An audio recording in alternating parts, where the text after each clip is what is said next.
Je pense qu'en fait, dans les municipales, il y aura les candidats de la retraite à points, voilà, de la retraite par points, et qu'ils auront du mal, parfois, à certains endroits, à justifier l'autoritarisme du gouvernement en la matière, le fait de s'acharner à défendre un projet dont les Français ne veulent pas, et que, c'est pas des petites visites comme ça qui feront oublier le climat dans lequel on est dans le pays, et je pense qu'il y aura une attente de la population que les candidats soient clairs, y compris sur cette question de la retraite et sur leur rapport au projet de M. Macron, leur rapport à la mobilisation. Et là-dessus, il y a fort à parier que les municipales et la réforme des retraites ne seront pas totalement dissociables. Vous parlez de clarté, Sarah Legrain. Certains disent que La République En Marche a dans ses municipales la stratégie du coucou, c'est-à-dire occuper le nid des autres. Dans une bonne moitié des accords qui ont déjà été passés, La République En Marche s'appuie sur ce qui existe déjà. 55 accords avec la gauche, 110 accords avec la droite. Vous avez un accord de votre côté à Saint-Germain-en-Laye avec La République En Marche, Arnaud Péricard? Oui. Enfin, j'ai pas d'accord. Je suis soutenu par La République En Marche et par LR. Ah, donc on a deux soutiens du gouvernement. Et par LR aussi.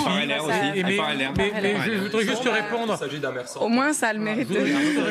On a beaucoup de maires sortants. Je voudrais juste te répondre à Mme Le Gret. Vous avez déjà fait une réunion de quartier dans une ville? Vous avez déjà fait des réunions?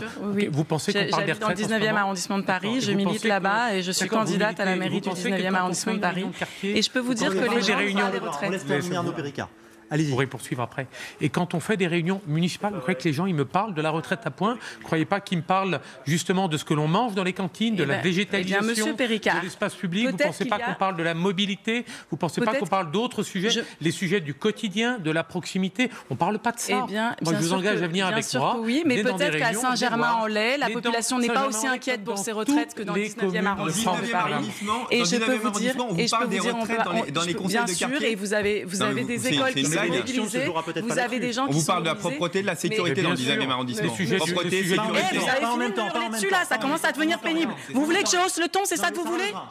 Personne ne hausse le ton. Mais est-ce que vous pouvez le faire taire? Ça devient insupportable. On parle sur vos propos, vous énervez. Sylvain Maillard, allez-y. Vous êtes du 19e arrondissement, on est élu. Vous souhaitez être élu parisien et je vous le souhaite. Je vous le souhaite, je suis élu parisien et je suis très surpris que dans les conseils de quartier, vous expliquez qu'on parle des réformes de retraite. Vous ne me ferez pas dire ce que je n'ai pas dit, vous ne parlerez pas à ma place. Donc j'ai précisément dit que les gens s'inquiètent pour leur retraite, comme ils s'inquiètent pour plein de choses de leur vie quotidienne, ils s'inquiètent aussi pour leur retraite. Et je peux vous dire qu'en ce moment, ils subissent quotidiennement la grève et qu'ils disent, il y en a ras-le-bol, que Macron bloque le pays. Alors moi, c'est pas ce que j'entends. vous répond. Dans Paris, c'est pas ce que j'entends. Je dis. Mais chacun entend un peu ce qu'il veut, ça vous en conviendrez, quel que soit le camp. Les gens viennent aussi naturellement. Peut-être qu'aussi, quand vous représentez LFI, vous avez que des candidats, des gens de votre entourage. Peut-être que quand on est aussi élu, il y a des choses un peu plus. Et moi, j'ai des gens qui viennent aussi me dire. Plus à la population. Non, pas plus, mais peut-être des gens plus diverses qui viennent tout simplement et qui parfois contestent la réforme. Je suis tout à fait d'accord avec vous. Ça vous arrive quand même d'en rencontrer parmi les 70% de Français qui sont contre votre réforme? Moi, je pense que vous en rencontrez jamais des gens qui sont pour la réforme. Je pense que c'est la première fois sur ce plateau